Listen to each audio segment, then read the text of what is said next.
नमस्कार बच्चों, आज हम आरोह भाग 2 का पाठ भक्तिन पढ़ेंगे, जिसकी लेखिका हैं महादेवी वर्मा।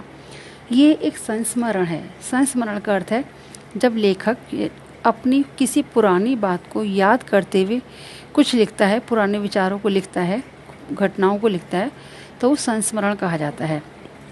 इसमें लेखिका ने एक बहुत ही समझदार, बहुत संघर्षशील, बहुत स्वाभिमानी एक महिला है जिसका नाम भक्तिन है, उसके विषय में लिखा है।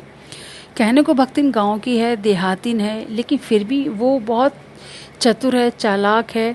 अपनी बातों से वो सबको अपना बना लेती है और कहीं ना कहीं उसके अंदर बहुत ज़्यादा स्वाभिमान है, जिसके कारण वो महादेवी वर्मा को भी अपनी बातों में बना लेती है। अब हम इनके भक्तिन के विषय में जानेंगे। भक्तिन वैसे तो एक गांव की महिला है। उसके पिता एक गांव के ग्वाले थे और बहुत अच्छे परिवार से थी वो, और बहुत जल्दी उसके पिता की मृत्यु हो गई थी। बचपन में पिता की मृत्यु हो गई थी और सौतेली माँ ने बहुत जल्दी से उसका 9-10 वर्ष की उम्र में 5 वर्ष की अवस्था में उसका विवाह हो गया था एक ग्वाले के साथ, गोपालक, जो अपने परिवार की अच्छी आर्थिक स्थिति थी, और 9 वर्ष की उम्र में उसका गौना हो गया था। इस तरह से उसकी माता ने, उसकी विमाता यानी सौतेली माँ ने अपने कर्तव्य से विमुक्ति पाली। और वो हम लेखिका ये बताना चाह रही है कि सौतेली माँ का व्यवहार साधारण रूप से कैसा होता है कि 5 साल की वर्ष में विवाह करके 9 साल की उम्र में उसका गौना करके फिर से उसको बुलाने के लिए भी उसने ज़रूरी नहीं समझा। यहाँ तक कि जब भक्तिन के पिता की भी मृत्यु हुई तब भी उसकी विमाता ने उसको अपने यहाँ बुलाना सही नहीं समझा, क्योंकि उसको ये लग रहा था कि अगर वो आएगी तो कहीं ना कहीं पिता की संपत्ति में कोई हिस्सा ना मांग ले। और ये सोचकर विमाता ने उसको उसके भक्तिन के पिता की मृत्यु की कोई सूचना नहीं दी और वो नहीं आई। तो लेखिका ये बताना चाह रही है कि विमाता का कैसे व्यवहार उसके साथ था। अब विवाह हुआ, विवाह करके वो अपने ससुराल में आ गई। ससुराल में उसने अपने बहुत कुछ उसने वर्णन किया, जिठानी का वर्णन किया है, सास का वर्णन किया है, और उस समय की यथार्थ स्थिति का वर्णन किया है कि उस समय के समाज में यदि पुत्र नहीं होते थे तो किस तरह से महिलाओं को परेशान भी किया जाता था, या एक वो स्थान नहीं मिल पाता था जिसकी वो अधिकारी हैं। उसकी बेटियां हुई, इसलिए उसका सम्मान नहीं था। उससे घर में इतना ज़्यादा अच्छे काम नहीं करवाए जाते थे।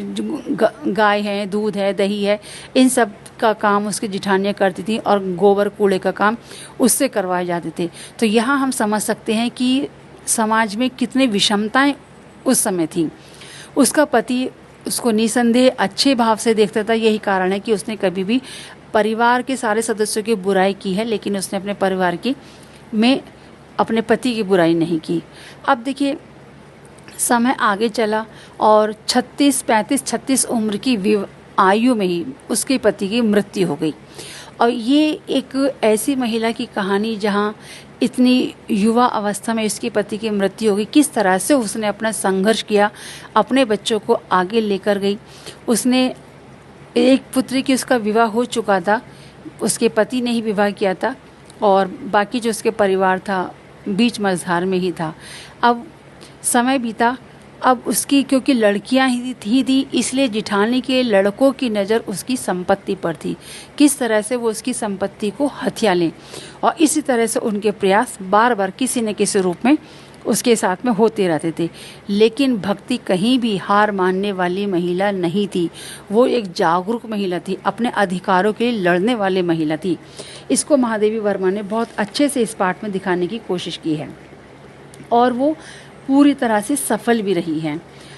अब एक समय ऐसा आया कि उसके जो बड़ी पुत्री थी वो विधवा हो गई, उसके पति की मृत्यु हो गई, और वो भी दुर्भाग्यवश अपनी माँ के साथ ही आकर रहने लगी।